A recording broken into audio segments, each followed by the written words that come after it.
Selamat sore untuk kita semua yang Selamat sudah sore. hadir pada kesempatan ini.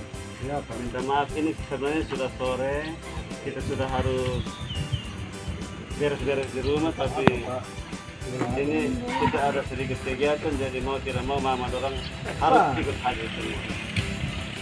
Jadi kita melanjutkan yang tadi pembahasan yang disampaikan oleh teman itu.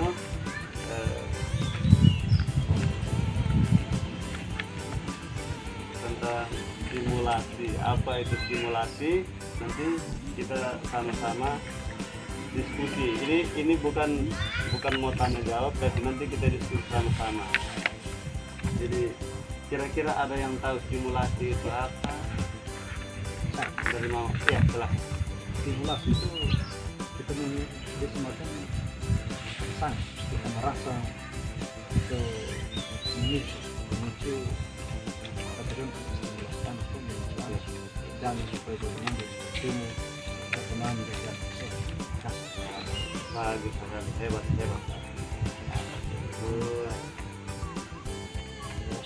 Mengapa simulasi itu penting bagi janin? Mungkin ada yang bisa jawab. Iya kan kita simulasi sangat penting bagi merangsang pertumbuhan dan perkembangan pada janin. Jadi kalau begitu kita kasih tepuk hebat dulu untuk kita semua. Tepuk hebat. Hebat.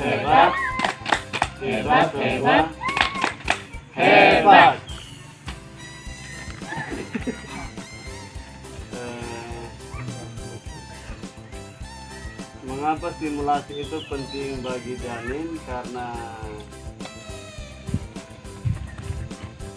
proses perkembangan otak anak akan terbentuk lebih dari 100 miliar sel saraf.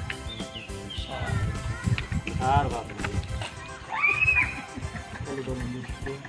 Kalau dalam bentuk uang itu tidak tahu jawabannya seperti apa. Mungkin taruh di karung Bapak. Jadi syarat dan prinsip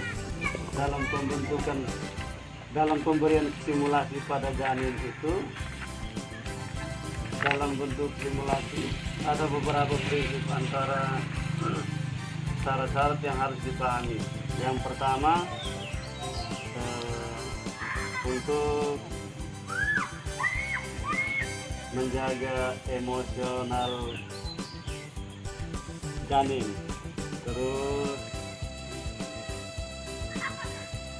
ibu hamil itu tidak boleh kesal atau marah.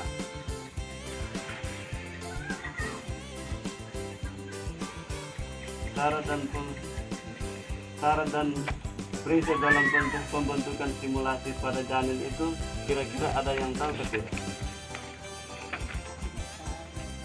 Tidak tahu. Mungkin Bapak Pi tahu. Belum tahu, memang hamil tapi saya belum tahu. Kalau hamil pertama, Oh iya, mungkin karena hamil pertama, jadi mesti harus ada sedikit pencerahan. ya betul. Jadi ibu hamil itu harus menjaga dia punya kondisi emosional seperti sedih, kesal, marah, dan lain-lain, karena berpengaruh pada kondisi emosi janin sehingga berdampak terhadap tumbuh kembang janin yang ada di dalam kandungan. Jadi kalau dia seperti itu, nanti dia berpengaruh pada janin dan dia akan berakibat anak bisa menjadi stunting.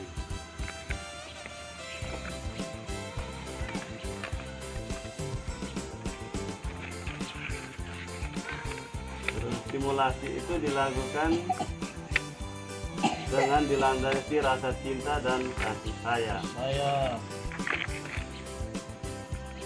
Perasaan cinta itu akan muncul tenang dan bahagia. Jadi kalau kita marah-marah terus sama kita punya istri, kalau bapak di rumah marah-marah terus sama, pasti mama merasa tertekan, mama merasa sedih. Ya toh, ada 3 jenis stimulasi. Yang pertama itu sentuhan, terus yang kedua itu cahaya, yang ketiga itu suara. Jadi kalau sentuhan itu kira-kira itu dia seperti apa menurut mama? Bapak mengelus-elus perut mama.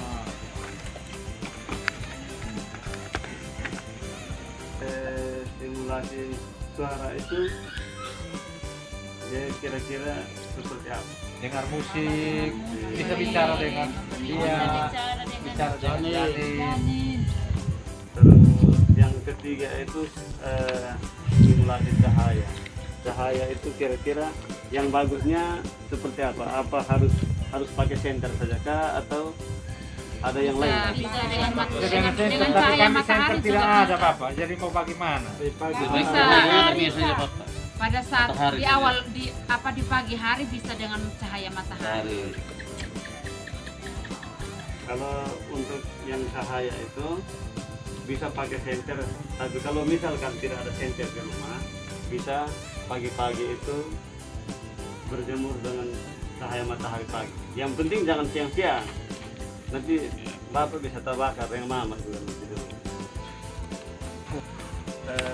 Kapan dilakukan stimulasi pada janin itu? Kira-kira ada yang tahu tidak? Saat kapan kita lakukan stimulasi pada janin?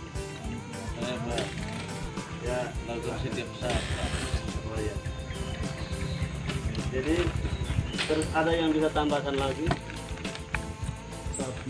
Kalau terkait dengan cahayaan itu kalau bisa pada pagi hari atau siang hari.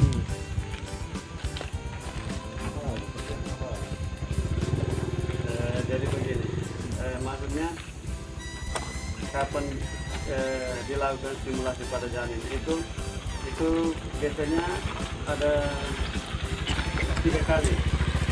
Itu trimester pertama, trimester kedua, dan trimester ketiga. Trimester 3. Trimester pertama itu saat janin berumur 1 sampai 6 minggu. Terus trimester 2 itu janin berusia 14 sampai 27 minggu.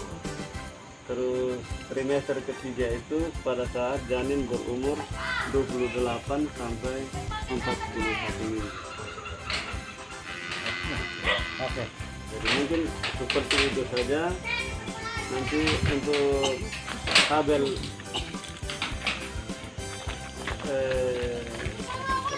tabel janji diri itu nanti bisa kita buat dan kita bisa praktekkan sendiri dulu. Oke, baik, makasih. Kasih